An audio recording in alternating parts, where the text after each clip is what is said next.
जैसे CH4 का IPC name क्या है, तो मेथेन है। C2H6 का आईपीसी नेम क्या है, तो एथेन है। C3H8 का आईपीसी नेम क्या है, प्रोपेन है। C4H10 का आईपीसी नेम क्या है, ब्यूटेन है। C5H12 का आईपीसी नेम क्या है, पेंटेन है। C6H14 का आईपीसी नेम क्या है, हेक्सेन है। तो आशा करते हैं कि आपको यह आईपीसी समझ में आ गया है, या एल्केन समूह का आईपीसी नेम समझ में आ गया है। चलिए हम लोग बढ़ते हैं इसी का संतृप्त हाइड्रोकार्बन का एक और समूह जिसको हम लोग एल्काइल बोलते हैं, उसको समझ लेते हैं। ठीक, तो चलिए अब हम लोग जो है एल्काइल समूह के बारे में चर्चा करते हैं। याद रखिएगा, एल्केन समूह का ही एक पार्ट है एल्काइल समूह। संतृप्त हाइड्रोकार्बन का आईपीसी नेम होता है एल्केन होता है, जिसका सूत्र CnH2n+2 होता है, जो आपने पहले पढ़ चुका है। अब हम लोग समझेंगे संतृप्त हाइड्रोकार्बन में एक पार्ट एल्काइल समूह।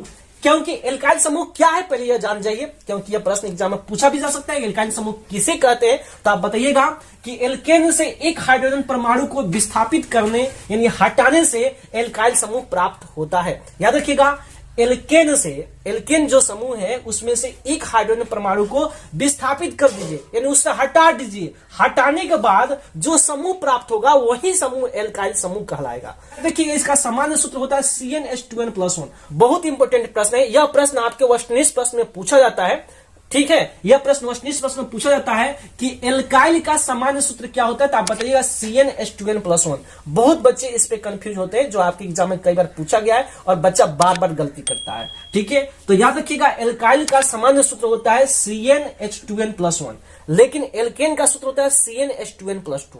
ठीक है, तो कंफ्यूजन है। एल्काइन का सामान्य सूत्र होता है CnH2n+1 होता है, जहां n कार्बन परमाणुओं की संख्या और एल्काइल समूह को R से सूचित करते हैं। इतनी बातें समझ में आ गई। प्रश्न पूछा जाएगा कि एल्काइल समूह किसे कहते हैं, आपको बताना है। एल्केन से एक हाइड्रोजन परमाणु को विस्थापित करके यानी हटाने से जो एल्काइल समूह प्राप्त होता है उसे ही एल्काइल समूह कहते हैं। इसका सामान्य सूत्र CnH2n+1 होता है। ठीक है, याद रखिएगा, जहां n कार्बन परमाणु की संख्या है और एल्काइल समूह जो है को जो है हम लोग R से सूचित करते हैं।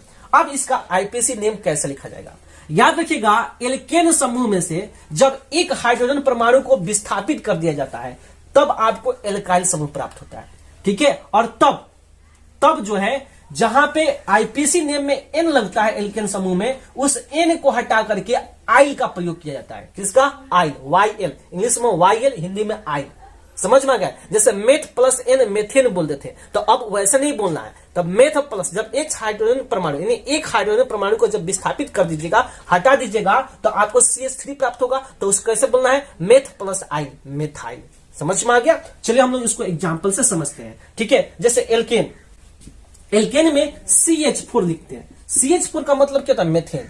CH4 का मतलब मेथेन। अब इसमें से जब हम H हाइड्रोजन परमाणु को क्या करेंगे? विस्थापित कर देंगे, यानी इस CH4 में से, इस 4 में से एगो हाइड्रोजन निकाल देंगे, तो यहां पे हमको क्या मिलेगा?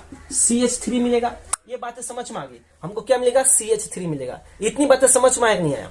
हम CH4 में से एक हाइड्रोजन परमाणु विस्थापित कर दिए, तो जो एल्केन था, पहले मेथ प्लस एन बराबर मेथेन बोलते थे, लेकिन जब H हाइड्रोजन परमाणु विस्थापित कर लेंगे तो हमें मिलेगा क्या? CH3, यानी हमको अणुसूत्र CH3 मिला जब हटा दिए तो अब कार्बन की संख्या 1 है, तो जब कार्बन की संख्या 1 है तो हम लोग पढ़ेंगे क्या? मेथ। ठीक है, आप प्लस अंत में जहां पे n लगता था वहां पे अब आइल लगाएंगे। क्या लगाएंगे? आइल। समझ में आ गया? यानी मेथ प्लस आइल बराबर क्या होगा? मेथाइल। मेथ प्लस आइल बराबर क्या होगा? मेथाइल। मेथ तब क्या होगा? मेथ प्लस आइल बराबर क्या होगा? मेथाइल। इतनी बातें समझ में आए कि नहीं आया? इतनी बातें समझ में आए कि नहीं आया? अरे, जब कार्बन की संख्या 1 था तो हमने मेथ लिखा, अंत में जहां पे n था वहां पे क्या जोड़ना? आइल। तो मेथ प्लस आइल बराबर मेथाइल हो गया। कोई दिक्कत?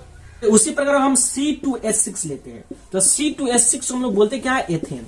अब इसमें से हम एक हाइड्रोजन परमाणु को विस्थापित कर दिए, इसमें से अब हम एक हाइड्रोजन परमाणु को विस्थापित कर लिए, तो जब एक हाइड्रोजन परमाणु को विस्थापित कर देंगे तो हमको अणुसूत्र क्या मिलेगा? तो C2 और H6 है तो H5 मिलेगा।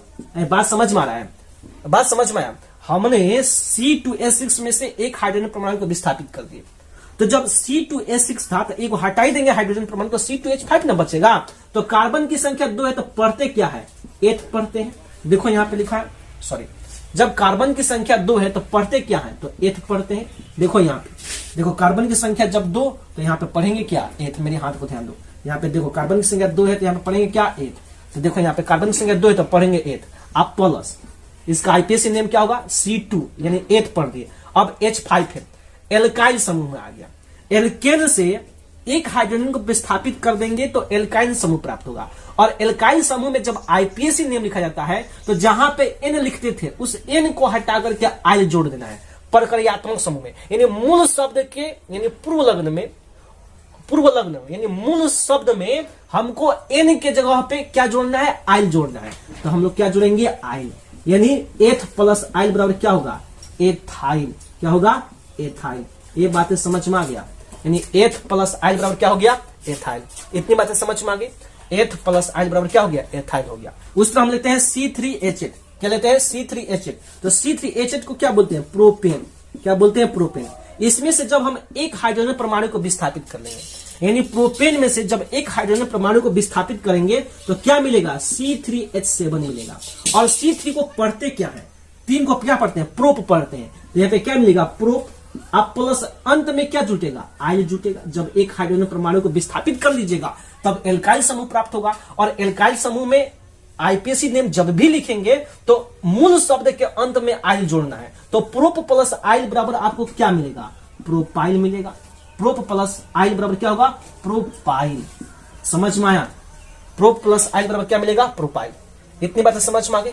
एग्जाम में प्रश्न पूछेगा CH3 का आईपीएसी नेम बताएं तो मेथ प्लस आइल बराबर मेथाइल। C2H5 का आईपीएसी नेम बताएं तो एथ प्लस आइल बराबर एथाइल। C3H7 का आईपीएसी नेम बताओ तो क्या बताना है, प्रोप प्लस आइल बराबर प्रोपाइल। तो आशा करते हैं कि आपको यह आईपीएसी नेम समझ में आ गया। अगर आप इसका स्क्रीनशॉट लेना चाहते हैं तो ले लीजिए, हम भर जाते हैं, ले लीजिए। तो आशा करते हैं कि आपने इसका स्क्रीनशॉट ले लिया है और आपको इसके आईपीएसी नेम समझ में आए। आज हम लोग संतृप्त हाइड्रोकार्बन के बारे में हमने चर्चा किया था। हमने इसका आईपीएसी नेम आपको सिखाया और इसके एल्केन समूह और एल्काइल समूह के बारे में हमने समझाया। अगर आपको लगता है कि ये सभी प्रश्न इंपॉर्टेंट है और आपके एग्जाम के लिए उपयोगी है और आपने इससे बहुत अच्छा से सीख लिया है तो आप जरूर मेरे चैनल को सब्सक्राइब कीजिएगा, वीडियो को लाइक कीजिएगा, साथ ही साथ इस वीडियो को शेयर कीजिएगा और बेल आइकन जरूर दबाइएगा ताकि इस तरह के MBBI क्वेश्चन आपके स्क्रीन में सबसे पहले मिले और आप उस वीडियो को सबसे पहली बार देखें और आप अपने एग्जाम की बेहतर से बेहतर तैयारी कर सकें। अभी इसका दूसरा भाग आएगा, असंतृप्त हाइड्रोकार्बन का आईपीएसी नेम। ठीक है, तो जरूर आप मेरे चैनल को सब्सक्राइब कीजिएगा और वीडियो को बारीकी से देखिएगा। चलिए, इसी के साथ बिहार बोर्ड के जितने भी विद्यार्थी हैं, साथ ही साथ इस देश के जितने भी युवा हैं जो किसी भी कॉम्पिटिटिव एग्जाम की तैयारी करते हैं, उन सभी मित्रों को, सभी दोस्तों को मेरी तरफ से बेस्ट ऑफ लक। जय हिंद, जय भारत।